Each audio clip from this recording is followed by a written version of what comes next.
Hi guys, it's Darren again from Insurance Restoration Pro. Just wanted to give a quick update on one of the job sites that I'm working on.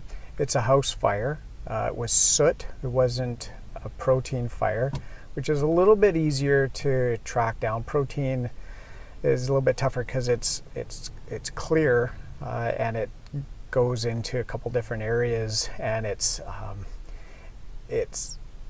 you have to break it down with cleaners properly, and you just don't know where it's all going to end up because it just sits on surfaces, and it's sometimes a residue on it, so it changes a bit. But soot, which is the one I'm dealing with right now, we had to go and do a fair amount of demo in the basement. As we had to open up the ceilings, open up exterior walls. It was a good thing that we opened up the ceiling because we had a layer of drywall. We had res bar or a sound bar, and then we had Donnacona, which is like a fiber board for sound deadening, and then insulation, bats of insulation above that. So there was a couple different layers that we had to get at. Because that smoke, what happens, with that heat that happens in a home, and what it does, it pressurizes the house and it pushes that smoke into wall cavities. And I've got a video that I'm going to attach here too, and you'll see it. I did a walkthrough. But also while I was there, we noticed that there was a couple of areas that we missed. Some wall cavities, some stud cavities where we kind of went halfway through it, and there's still a bit of insulation tucked in behind. And there was one interior wall that I didn't know at first was insulated. So there was a hole cut that we made, and we checked out. Sure enough, I shoved my nose in it while I did a site visit today, and it smelled. So we're gonna have to go back, cut open that area a little bit more, pull out the insulation, and smoke seal it, and get the company back in to hit the house, would knock it down. So what my point is right now is, I think I know it's a very important step, is to reattend after almost each phase that you do, just so you don't miss anything. Just for that, it could be a small thing that you miss, but on the rebuild, when you go back in and put everything back together, and if you missed a couple of spots, especially in a smoke or a fire, they'll notice it.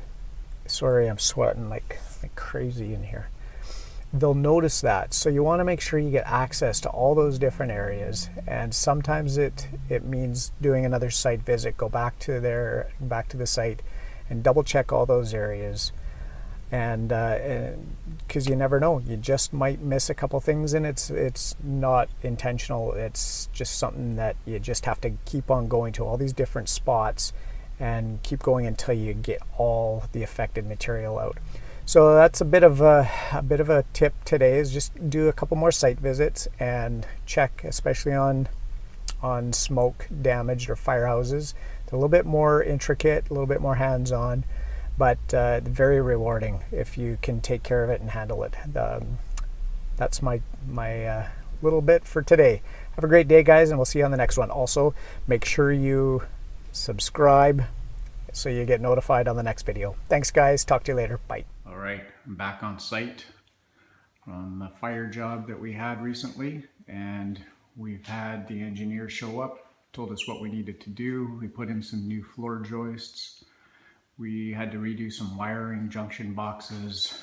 We opened up the exterior walls, because what happens is, wherever you have plug outlets and light receptacles, anything like that, when there's a fire, it pressurizes the home. So what happens is, all around here it is sealed with poly, and then you've got tuck tape, but it does tend to want to go inside the stud or wall cavity. So we want to make sure we get inside there to either smoke seal it or hit it with a hydroxyl type of a ozone. So we did have a company called BioSweep, fantastic company, come in, and they knocked down the smoke smell. They hit it with the product that they use, and it smells fantastic in here. So we are ready to button this bad boy up. See you on the next one.